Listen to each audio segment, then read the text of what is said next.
Padahal belum tentu merek-merek itu mutunya bagus.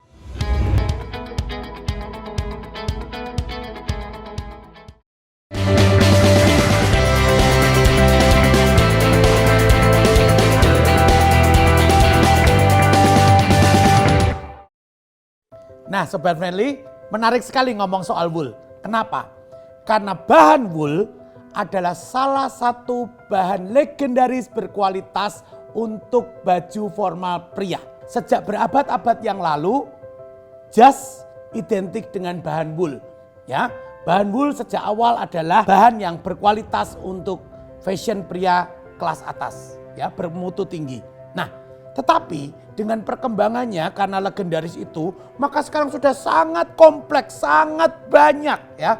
Wool zaman sekarang sudah beda dengan 10, 20, 30, 50 tahun yang lalu, ya. Nah, maka dalam video kali ini semoga saya bisa membeli konten yang praktis untuk Anda saat ini, ya. Maka akan saya batasi menjadi 4 saja yang akan kita bicarakan tentang jenis wool ini. Pertama, tentang kadar woolnya. Kedua, tentang jenisnya. Ketiga, tentang kepadatannya. Dan keempat, tentang mereknya. Oke ya. Sekarang yang pertama, tentang kadar wool. Tentu ada bahan yang 100% wool. Jadi 100% dari bahan alam wool. Ya, 100% wool. Tetapi ada juga bahkan sekarang kebanyakan wool itu tidak lagi 100%. Ya, tetapi ada serat campuran di dalamnya. Nah, dalam video kali ini saya ingin memberikan informasi kepada Anda. Kalau dulu campuran diberikan kepada bahan wool semata-mata untuk supaya woolnya lebih murah. Begitu ya, jadi diberi campuran. Jadi mutu woolnya turun. Tetapi saat ini kadang-kadang bukan itu alasannya.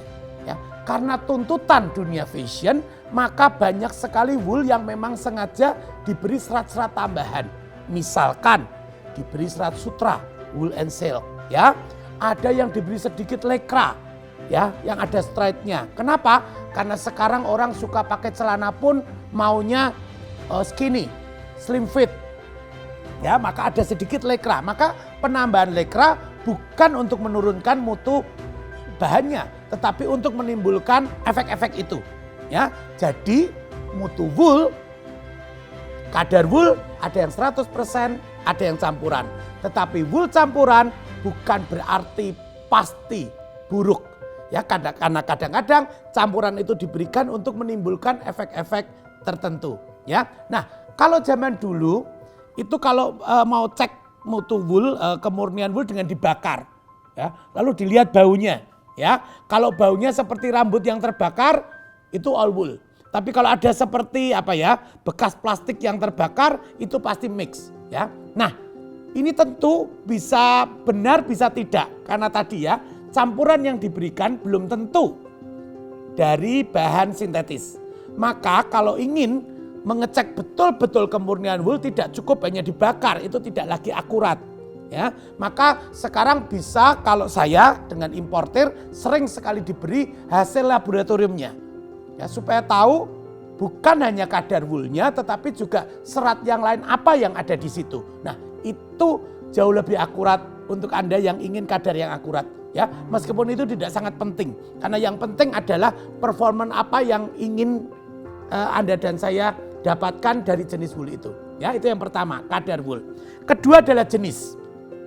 Ya, jenis wool banyak sekali. Ya, ada tadi dengan campuran serat tertentu atau seperti ini.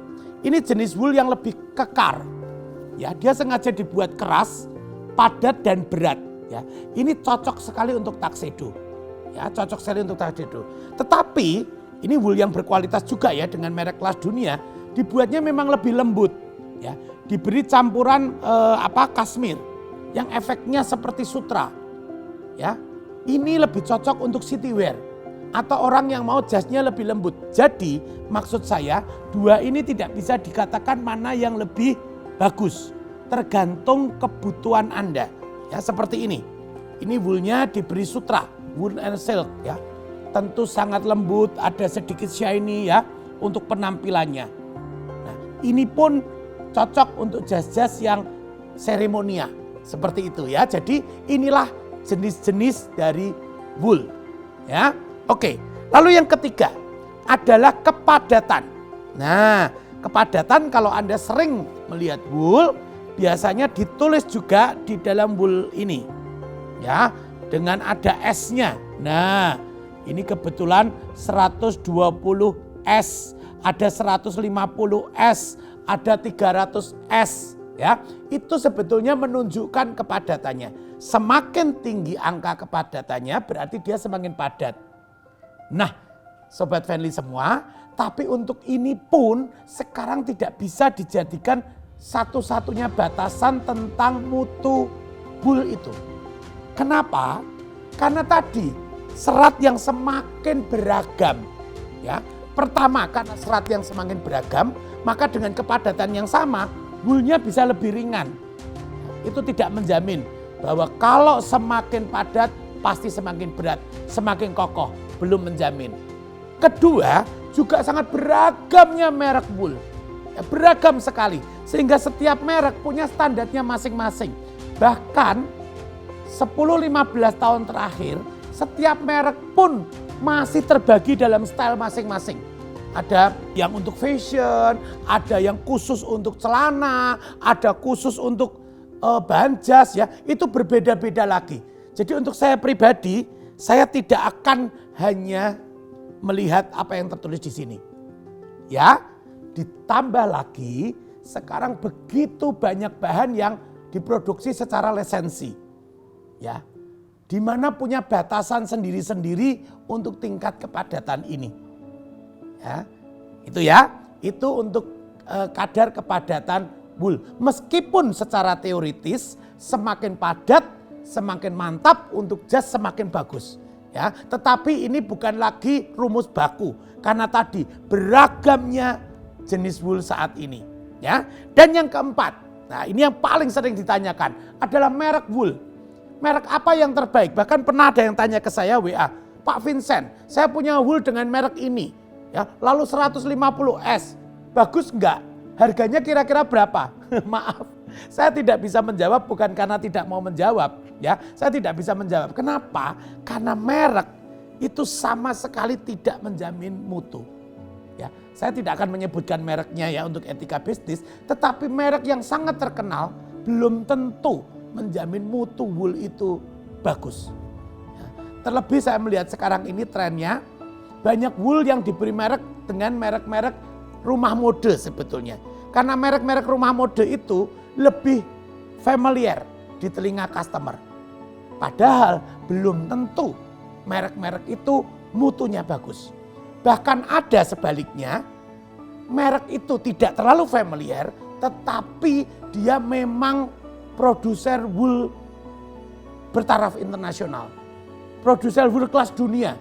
Meskipun untuk awam, merek itu tidak terkenal. Nah, ini wool-woolnya betul-betul kelas yang bagus. Seperti itu ya. Jadi merek tidak bisa menjamin. Bahkan sekarang dengan begitu banyaknya lisensi, saya pun sulit untuk mendeteksi merek mana yang betul-betul berkualitas. Jadi bagi saya harus melihat kainnya, saya harus touch, ya, lalu kita sesuaikan dengan kebutuhan Anda, itulah yang terbaik.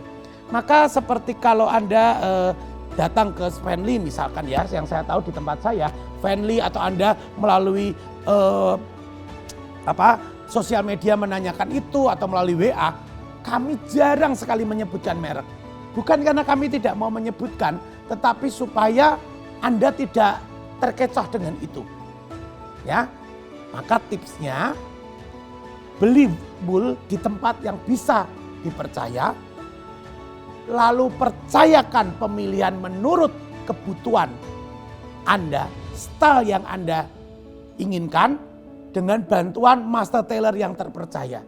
Ya, itulah caranya. Tapi kalau Anda ingin, misalkan kalau Anda datang ke showroom Friendly, ada customer kami, saya suruh bandingkan. Dan mereka baru tahu, oh ya harus seperti ini.